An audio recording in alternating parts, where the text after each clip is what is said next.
Halo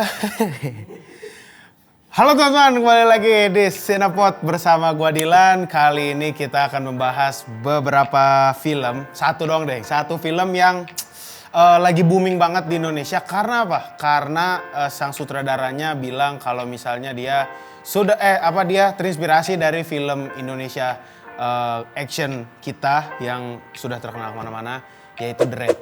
Gokil kan? Langsung aja kita bahas. Ini dia film Monkey Man.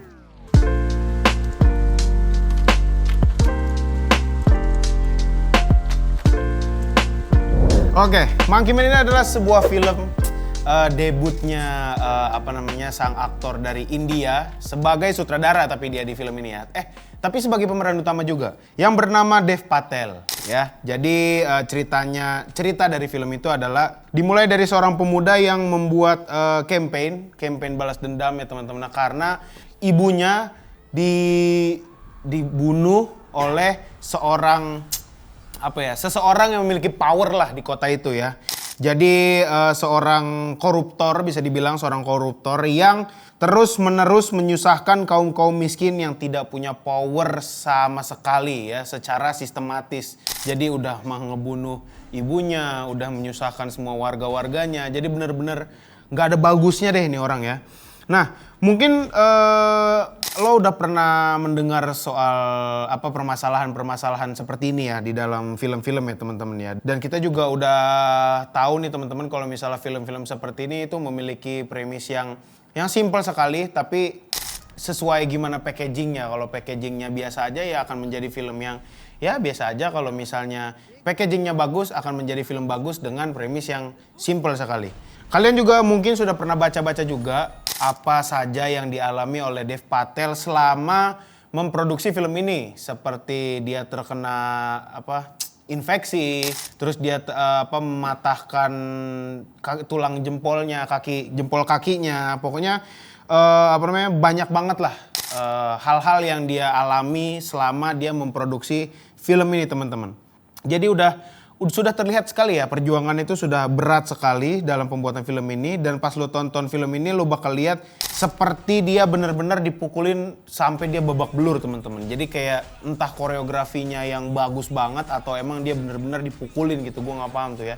Tapi pas lo tonton emang terlihatnya sangat nyata sekali, sangat pukulan itu kayak beneran banget gitu teman-teman ya. Jadi itu yang dari segi fight scene-nya, dari segi scene berantemnya emang udah oke banget menurut gue.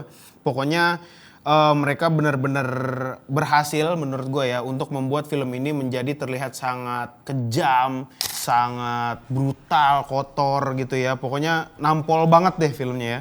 Nah, tapi yang menarik adalah yang terjadi setelah film ini teman-teman. Jadi yang terjadi setelah film ini adalah saat Dev Patel selesai membuat Monkey Man, dia membuat press screening, segala macam.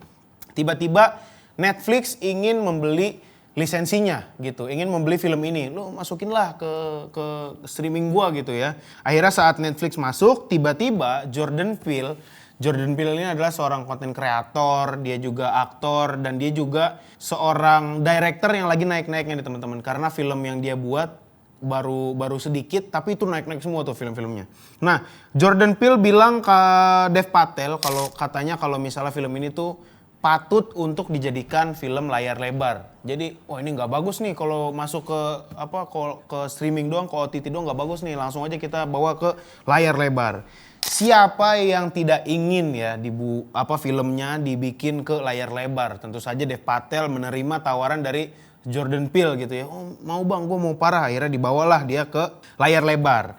Nah, gak cuma di aplikasi streaming saja seperti yang baru saja kita bahas. Dari Netflix lewat Monkey Paw, di mana dia sudah memiliki kontrak juga dengan Universal Studio. Dan berkat itu teman-teman, kita jadi bisa menyaksikan Monkey Man di bioskop-bioskop kesayangan kamu dimanapun itu. Jadi emang udah ada, kalian bisa nonton dimanapun. Nah pokoknya buat lu nih yang belum sempat nonton film ini, mendingan cepet-cepet lu tonton deh. Karena film ini menurut gua sangat-sangat worth it sekali, sangat-sangat cakep sekali teman-teman. Jadi sangat sayang sekali kalau misalnya film udah nggak ada di bioskop, film ini udah nggak ada di bioskop dan lu belum sempat nonton. Wah itu lu melewatkan pengalaman yang sangat penting sekali bro. Nah Kalau menurut gue ya, orang-orang seperti kita-kita ini bro, movie freak gitu ya, movie goers gitu-gitu, ini sangat dimanjakan sekali nih tahun-tahun ini. Karena kemarin ada The First Omen, film bagus juga. Terus ada sekarang Monkey Man, film bagus juga. Nanti ada banyak lagi seperti Deadpool 3, terus Godzilla masuk sini nggak ya? Nggak tahu, pokoknya banyak banget lah film-film bagus yang akan ditayangkan di Indonesia bro di bulan-bulan depan dan bahkan bulan-bulan kemarin juga banyak sekali. Dan tanpa apa ya, mungkin kebetulan kali ya, tanpa disadari poster dari The First Omen dan Monkey Man itu agak-agak mirip ya. Merah terus ada orang di tengahnya gitu ya, terus terlihatnya kayak lagi ada di pintu gitu ya, mereka berdirinya kayak ada apa ini, apakah mereka disadari satu PH, satu kelompok anak-anaknya, apa gua nggak paham. Pokoknya itu mirip sekali, apakah kebetulan saja kita tidak tahu. Pokoknya lu akan bisa merasakan teman-teman, kalau lu nonton film ini lu akan bisa merasakan personality di dalam film ini, menurut gua gitu ya. Jadi nggak cuma kultur Dev Patel aja yang dibawakan ke dalam film ini, mulai dari sejarah sampai di belakang sejarah juga dibawakan di film ini teman-teman. Jadi menurut gua nyaman lah ya nontonnya, walaupun kita dikasih tahu sejarah-sejarah tapi nggak ganggu gitu ya, nggak wah kelamaan nih, wah ngebosenin nih, nggak begitu. Pokoknya enak aja, go with the flow aja bro. Kalau kita ngebahas soal camera works-nya nih teman-teman nih, camera works-nya juga wah best banget bro, best banget. Dari kamera shaky cam, gokil keren. Shaky cam tiba-tiba ke flowing camera work dengan sangat cepat sekali. Bang kalau ada yang salah langsung benerin ya bang ya. Soalnya ini gue nonton di YouTube aja gue kata-katanya. Wah pokoknya best banget bro. Itu sangat terlihat dari segala divisi di dalam film ini, dari segala tim itu sudah sangat terlihat profesional sekali. Langsung makanya gue pengen langsung ngebahas dari ke segi sound effect-nya nih teman-teman. Dari sound effect-nya juga kena banget, sangat-sangat brutal sekali.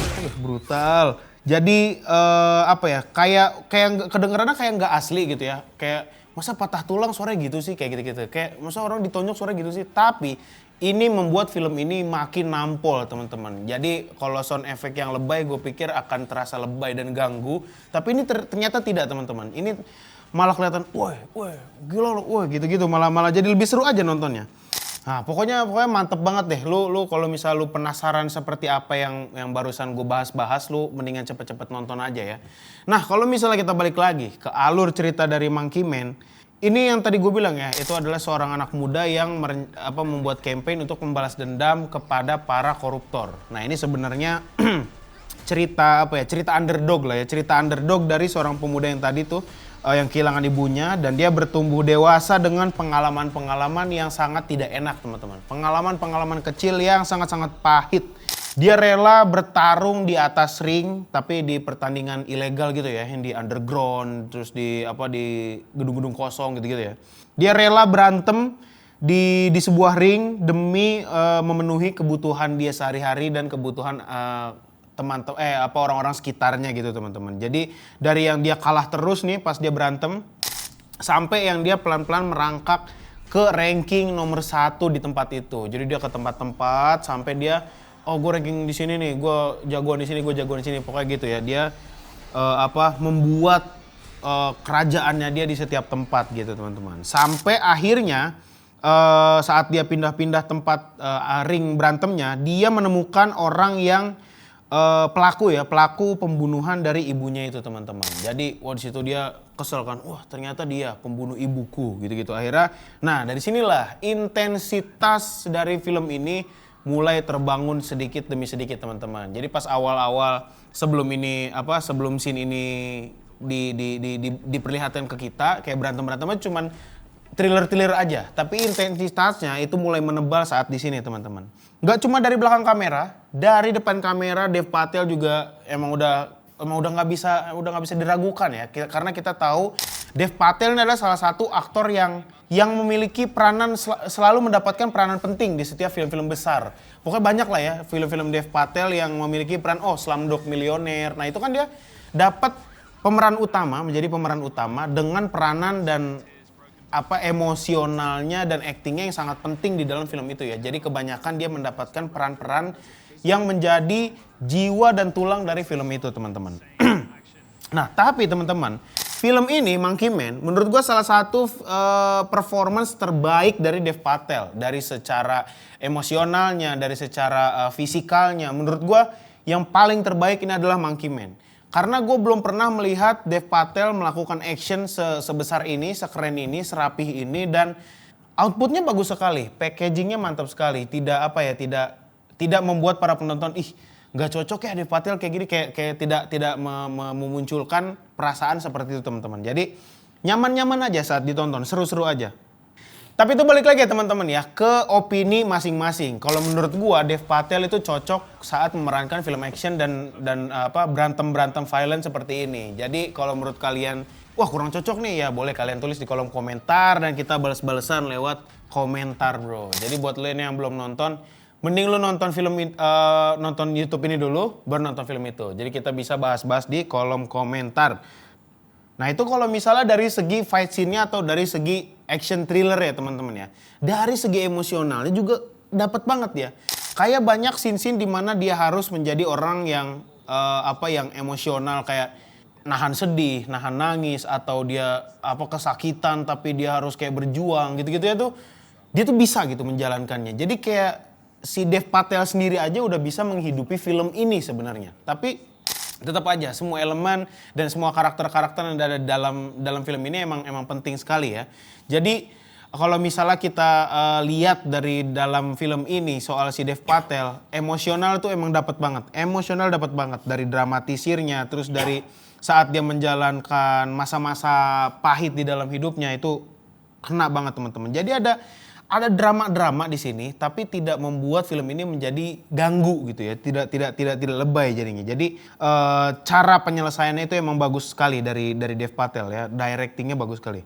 Nah, dan yang membanggakannya lagi, seperti apa yang gue bilang di awal tadi, Dev Patel itu terinspirasi dari fight scene atau koreografi dari film-film The Raid, teman-teman. Jadi sebelum dia membuat produksian film ini, dia tuh nonton The Raid, film-film The Raid bulak-balik ya, dari The Raid 1, The Raid 2 itu dia tontonin sampai yang dia nemu, wah gue tahu nih gue harus membuat koreografi berantem seperti apa. Karena emang bahkan bukan Morgan Freeman, siapa ya, Samuel L. Jackson aja bilang salah satu film favorit dia itu adalah film The Raid, bro. Emang kacau film-film The Raid, emang ngebanggain, bro. Weh. Hai.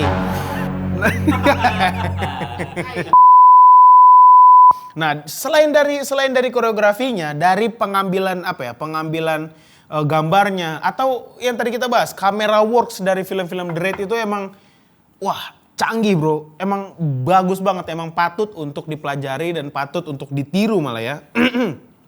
Monkey Man ini menurut gua bagusnya itu adalah dia memasukkan kultur budaya dari si Dev Patel ke dalam film ini. Jadi dia membawa kultur-kultur India sedikit ya, dan budaya-budaya India sedikit di dalam film ini. Walaupun menurut gua nggak ada pun nggak apa-apa gitu. Tapi ternyata pas ini diadain gitu ya, dimasukin, jadi malah membuat keunikan tersendiri gitu. Jadi malah membuat nilai plus di dalam film ini.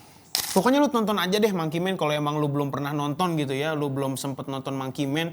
Karena iyalah, tiket bioskop berapa sih? Dengan tiket bioskop yang murah ya teman-teman ya, yang terjangkau lah ya, yang terjangkau. Lu bisa mendapatkan dan menikmati sebuah film yang bagus banget dari seorang aktor yang debut penyutradaraannya tuh di film ini gitu. Jadi karena ini jarang-jarang banget ya terjadi ya. Kebanyakan debut film dari seorang sutradara itu agak flop atau sekalinya naik banget gitu ya. Nah, inilah sebuah sejarah yang harusnya kita rasakan, teman-teman. Jadi film-film dulu mungkin kita nggak ngerasain sejarahnya, sekarang adalah waktunya kita merasakan itu. Gokil sekali.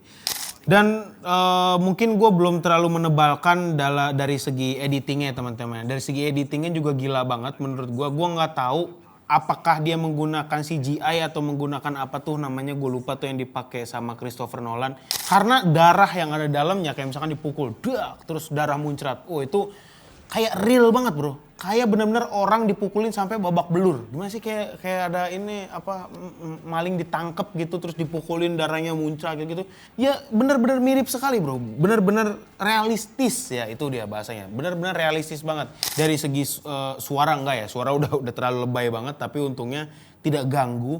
Nah itu kayak efek-efek mobil tabrakan, peperangan, tembak-tembakan di mobil, terus tadi darah muncrat. Itu kayak kelihatannya sangat-sangat realistik sekali bro. Mendingan lu tonton ya biar lu tahu apa yang gua omongin gitu, apa yang gua bahas gitu. Dan yang gokilnya lagi teman-teman, yang gokilnya lagi, film sebagus ini, efek-efek sebagus itu segala macam, pokoknya segala macam aspek keindahan di dalam film ini. Film ini cuman dibuat dengan budget 10 juta dolar. Lu bayangin film Hollywood, budgetnya 10 juta dolar, lu akan membuat film seperti apa gitu. Tapi ternyata tidak untuk Dev Patel. Jadi Dev Patel bisa memposibelkan film ini menjadi film bagus hanya dengan budget sebesar itu aja teman-teman. Karena menurut gua ya film Hollywood dengan budget segitu tuh menurut gua film Hollywood yang masih kecil. Kecuali lu emang pasar lu bukan di Hollywood gitu ya. Lu ngelempar-lempar karya-karya film lu itu bukan ke Hollywood tapi ke seluruh dunia yang mungkin underdog juga, yang di underrated juga lu lempar-lemparin juga. Itu adalah budget yang besar 10 juta dolar. Tapi kalau buat Hollywood kayaknya itu masih budget kecil deh kalau menurut gue ya. Pokoknya tonton aja ya teman-teman ya dimanapun itu ya. Tapi kalau gue sangat merekomendasikannya di bioskop tentu saja ya. Lagi-lagi gue ingetin karena kalau nonton di bioskop itu lu akan mendapatkan pengalaman yang sangat berbeda teman-teman ya. Dibanding lu tonton di Netflix lewat HP, laptop ataupun semacamnya ya teman-teman. Bahkan lu nonton di TV LED di rumah lu pun pengalaman akan tetap beda dengan lu nonton di bioskop ya. Jadi kira-kira segitu aja teman-teman. Intinya ini adalah salah satu film yang sangat gue rekomendasikan ke lu. Yang khususnya buat lu yang suka dengan genre violent action thriller doang, action doang. Pokoknya lu bolehlah nonton ini ya. Kira-kira segitu aja. Jangan lupa like, comment, share, dan subscribe teman-teman. Biar lo nggak ketinggalan video-video lainnya. Gokil. Kira-kira segitu aja. Gue Dilan, pamit undur diri. Keep roll and cut.